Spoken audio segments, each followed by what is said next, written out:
Good morning, welcome to Furry and Spoilt. Today I'm going to show you how to teach a dog to sit. So I've got 3 dogs here, all different ages, we've had them all different lengths, and they all know that if I give the sit command, they just do it automatically. It's a very sensible thing to teach your dog to do. Not just if it's a bit of fun, it gives them a bit of use of their brain, but when you're out and about, it could save their lives.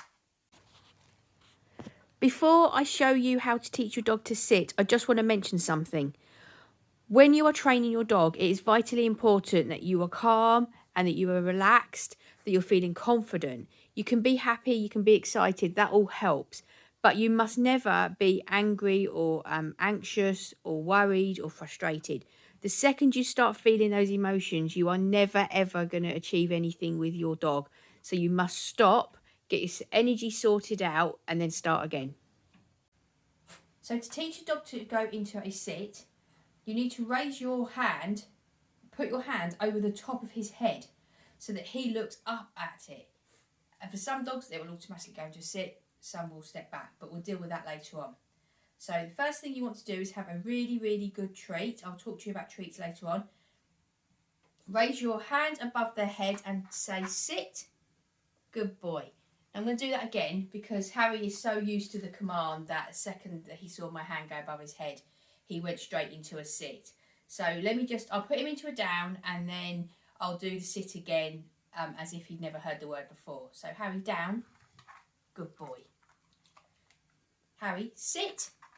Good boy. So your sit has to be high pitched and sit. I don't have to be so high pitched because my dogs are so used to my voice and so used to the command. So, but you need to be really high pitched, really like sit. So it's exciting and something that the dog is like, oh, what's that? We need to listen to that. And the second that your dog goes and sits, you need to give him the reward, the treat.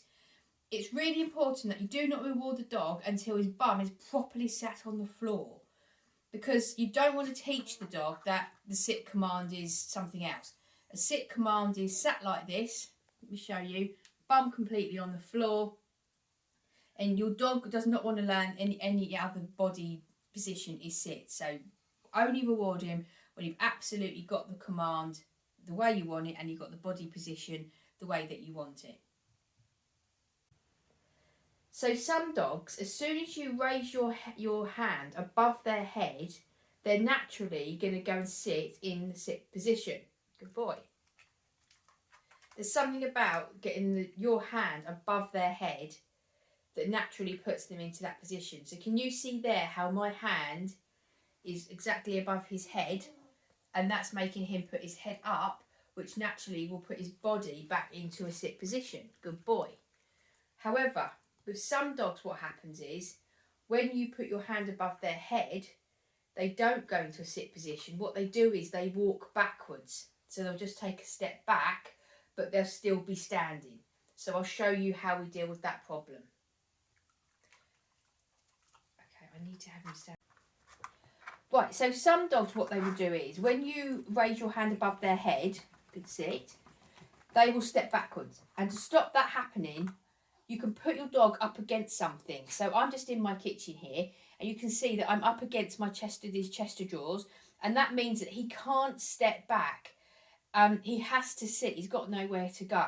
And that will sort that problem out because the dog has nothing else to do. He can't possibly step back. So you'll find that he will go into the sit position. Good sit, Harry.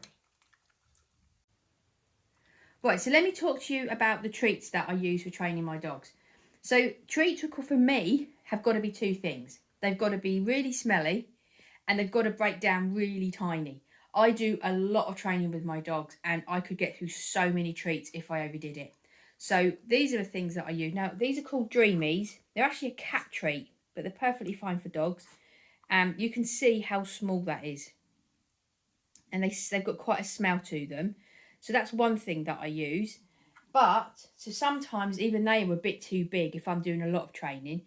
So something else I use, this is called a sizzler. Now, you can get sizzlers, all sorts. You can get all sorts of, they're actually, the treat is actually called All Sorts.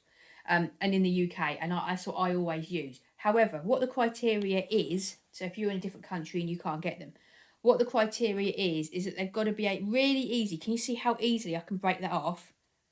but can you also see how diddy tiny that little bit of treat is? Because that is so, and honestly, it really, really smells.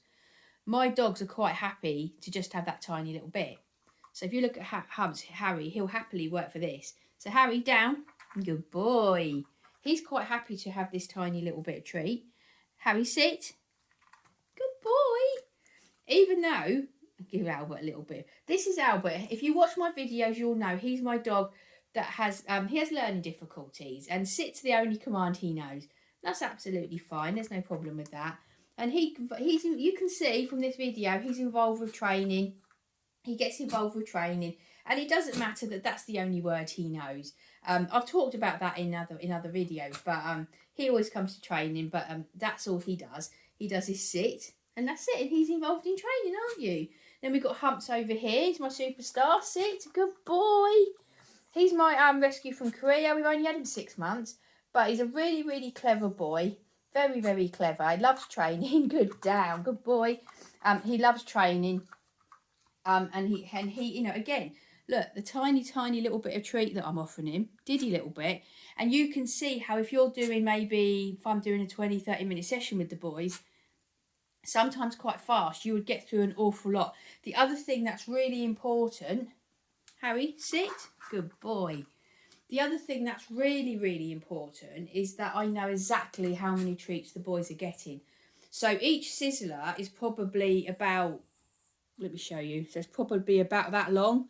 So I have a thing of each day, each dog is allowed 1 sizzler.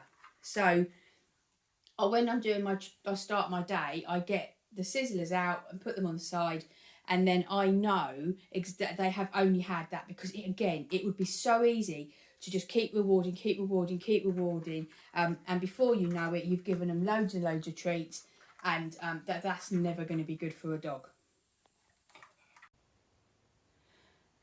So with the sit command, I like to teach my dogs any new command at home, so I can focus on what I'm doing and there's no distractions. But it's really vital that once you've taught your dog a command, you then get outside with distractions, because it's no good them doing it perfectly in the house if when you're out and they go running towards the road and the car's coming and you need them to stop and sit, they don't listen to you. So it's really important that once you've got it sorted in the house, and do make sure you've got it completely mastered, and then once you've got it mastered, when you're out doing your walk, good boys, good boys, when you're out doing your walk, do it the same thing then. So you could be walking along with your dog on the lead, and just ask them to go into a sit and stick to all the things I just told you. Make sure you've got your treats ready in your hand so that you can really quickly reward. And then if you've got your dog off the lead, again, call your dog in, put them in a sit, and do it in all different situations.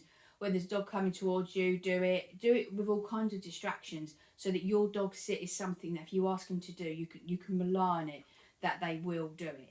The other thing is that I do all my training because I want my dogs to behave, and I need to know that they will behave when we're outside and that they'll just be good. But also because it mentally stimulates them, and it's so important to mentally stimulate a dog. You are never going to wear a dog out just by walking them, because they're just going to get fitter and fitter, and you're going to have to walk them further and further. So mental stimulation tires them out so much more than walking does. And I would never just do mental stimulation and not do walking. Walking is vital for all kinds of different reasons. But mental stimulation has a different set of advantages. And sit is one of the commands that you can teach your dog. And the other thing you can do is you could just have some treats on the side, again from the allocated amount for the day, so you know where you are. And then just, as you're wandering about your life during the day with your dog, just ask him to just sit. And yeah, I know, you're sitting there looking at me. Good boys. Very good boys. And just ask your dog to sit. And then that's good fun for him as well. So that's it for today's video. That is how you teach your dog to sit. So here are my Lawanda. They're all looking at me. They've been so good during this video. Just sitting here looking at me while I do the recording. Bless their hearts. So you know where I am. Instagram, TikTok, Twitter. I'm on all the ones. All under Furry and Spoilt. If you've got any questions regarding teaching your dog to sit, pop it in comments. And that's it. Thank you very much for watching. Have a great day. I'll see you in the next video. Bye-bye.